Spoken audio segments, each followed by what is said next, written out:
Hello everyone, मैं Anita Thakur. Welcome to my YouTube channel. और आज हम लोग पढ़ने वाले हैं class 10th political science chapter 5 जो है उसको डिस्कस करेंगे, जिसमें हम लोग पॉपुलर स्ट्रगल्स एंड मूवमेंट्स के बारे में डिस्कस करेंगे। ठीक है, तो यहाँ पर हम लोग कुछ स्टोरीज़ डिस्कस करने वाले हैं, जैसे नेपाल की और बोलीविया की, कि वहाँ पर किस तरह की पॉपुलर स्ट्रगल्स जो थी वो फेस करेगी लोगों के द्वारा। जैसे कि यहाँ पर बताया गया है कि एक स्टोरी जो कि आप लोग लास्ट ईयर पढ़ के आए थे कि डेमोक्रेसी को किस तरह से इस्टेब्लिश किया गया था पोलैंड में। अगस्त पिनोची थे जो कि मिलिट्री जनरल थे, वॉटेवर इस तरह की चीज़ें। तो ये ऑलरेडी आप लोग 9th क्लास में फर्स्ट चैप्टर में डिस्कस करके आए हो। तो उसमें आप लोगों को ये रिमाइंड करवाया जाता है कि लोगों की पार्टिसिपेशन बहुत ज़रूरी है जब आप लोगों को एक डेमोक्रेटिक सेटअप लाना हो तब। तो अभी हम लोग कुछ दो ऐसी रिसेंट स्टोरीज़ के बारे में पढ़ेंगे जिनमें हमें पता चलेगा कि कौन सी तरीके से पावर को यूज़ किया जा रहा था और पावर को कैसे यूज़ किया जा रहा था इन अ डेमोक्रेटिक सेटअप। तो सबसे पहले हम बात करेंगे नेपाल की डेमोक्रेसी के बारे में कि नेपाल में किस तरह से मूवमेंट चलाई गई और किसके द्वारा मूवमेंट को चलाया गया।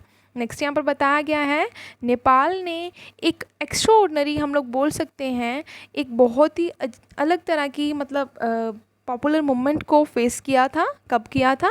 अप्रैल 2006 में। और उस मूवमेंट का मोटिव क्या था, एम क्या था, या फिर हम लोग बोल सकते टारगेट क्या था उनका, कि डेमोक्रेसी को रीस्टोर करना, दोबारा से पुनर्गठित करना है। किसको? लोकतंत्र को। नेपाल जो कि हम लोग जिसको जानते हैं कि वो 1990s में उसको एक डेमोक्रेटिक कंट्री कहा गया था, जो कि एक मतलब थर्ड वर्ल्ड कंट्रीज़ की थर्ड वेव कंट्रीज़ में से एक थी नेपाल। ठीक है, अब यहाँ पे बताया गया है कि लेकिन वहाँ पर क्या हुआ, जबकि डेमोक्रेसी वहाँ पर इस्टेब्लिश हो चुकी थी, लेकिन वो जो हेड था वहाँ पर स्टेट का वो किंग ही था। और जो रियल पावर थी वो किसके हाथ में हुआ करती थी? रियल पावर को एक्सरसाइज करते थे पॉपुलरली इलेक्टेड रिप्रेजेंटेटिव्स। कहने का ये मतलब था किंग भी था और प्राइम मिनिस्टर्स भी थे, प्राइम मिनिस्टर भी और अदर मिनिस्टर्स भी वहाँ पर वर्क करते थे। किंग का नाम था वरिंद्र, जिसने क्या किया था, जिसने कहा था कि एक ट्रांजिशन होना चाहिए किसकी तरफ से?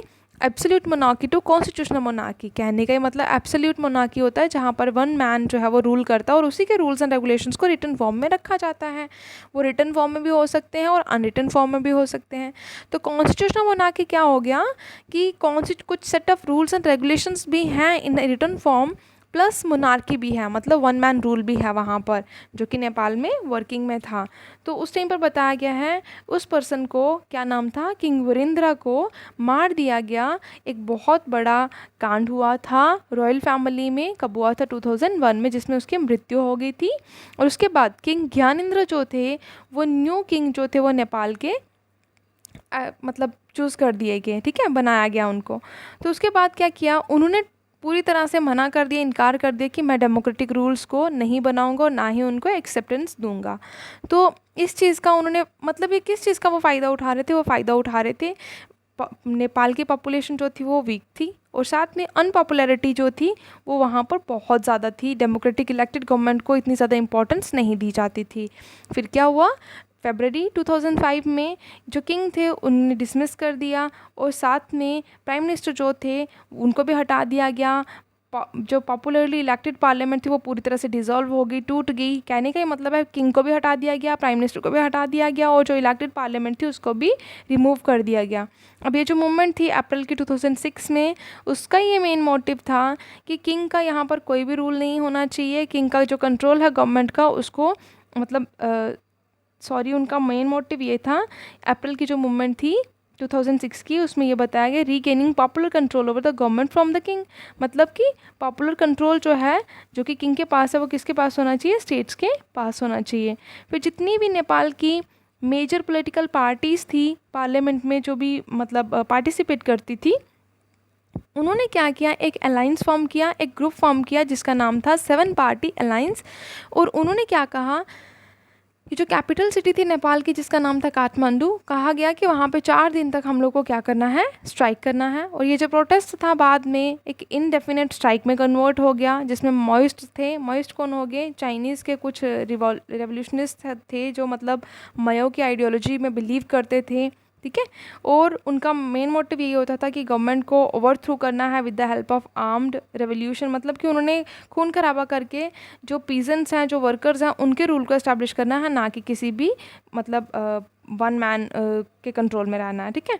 और उसके बाद यहाँ पर क्या बताया गया, और भी बहुत सारी ऑर्गेनाइजेशंस जो थी वो 7 पार्टी अलायंस के साथ मिलकर उन्होंने बहुत ज़्यादा स्ट्रगल किया। लोग जो थे उनको चुनौती दे दी गई कि अब कर्फ्यू जो है वो इम्पोज कर दिया जाएगा, और स्ट्रीट्स में जो है मोस्टली यही देखा गया कि जब तक डेमोक्रेसी इस्टेब्लिश नहीं होगी तब तक ये सब दंगे फसाद जो हैं वो देखे जाएंगे, ठीक है। और उसके बाद सिक्योरिटी फोर्सेस जो थी उन्होंने देखा कि अब हम लोग कुछ नहीं कर पा रहे हैं, तो ये जो मतलब स्ट्राइक कर रहे थे लोग जो थे, वो गैदरिंग हो रही थी, वो मोर देन 1 लाख जो था, 1 लाख पीपल जो थे, लोग जो थे वो हर दिन इकट्ठा होते, और उनकी डिमांड क्या थी कि रिस्टोरेशन ऑफ डेमोक्रेसी, कि डेमोक्रेसी को रिस्टोर कर दिया जाए, उसको दोबारा से इस्टेब्लिश कर दिया जाए। अब ये जो नंबर थे प्रोटेस्टेंट्स के वो बढ़ते जा रहे थे, और कब बढ़ते चले गए, ये 3 लाख से लेकर 5 लाख तक की जो पॉपुलेशन थी जो प्रोटेस्ट कर रहे थे, डेमोक्रेसी को रीगेन करने की बात कर रहे थे, वो 21 अप्रैल 2006 में इतनी हो चुकी थी। मतलब 3 से 5 लाख लोग जो थे वो प्रोटेस्ट कर रहे थे। और बाद में क्या किया गया, they served an ultimatum to the king. उन्होंने क्या कहा, एक अल्टीमेटम दिया किंग को। अल्टीमेटम का क्या मतलब हो गया, एक अपनी डिमांड दे दी कि आपको इस डिमांड को इतने दिनों में फुलफ़िल करना है, अगर नहीं होगा तो हम कुछ गलत करेंगे या कुछ भी करेंगे अदरवाइज़, है ना।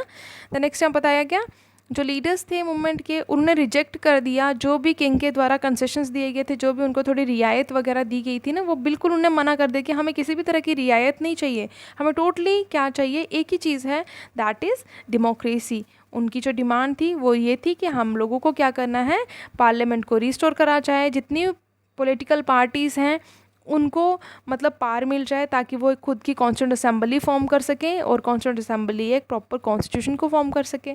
उसके बाद अप्रैल 2004 में 24 अप्रैल 2004 में क्या हुआ, लास्ट डे था अल्टीमेटम का जो किंग को दे रखा था उन्होंने।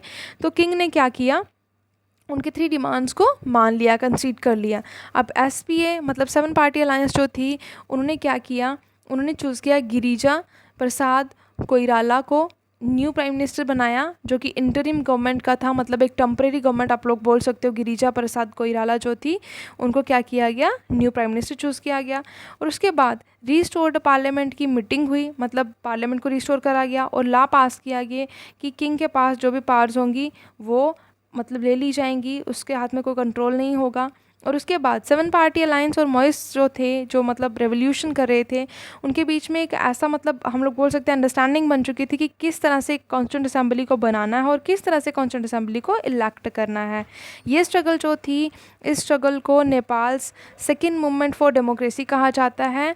और ये जो स्ट्रगल है वो नेपाली पीपल के लिए एक ऐसा सोर्स ऑफ इंस्पिरेशन बन गया कि जितने भी डेमोक्रेट्स हैं, जितने भी वर्ल्ड में अदर डेमोक्रेटिक नेशंस हैं, उनके लिए नेपाली पॉपुलेशन जो थी वो एक एज अ इंस्पिरेशन वर्क करने लगी।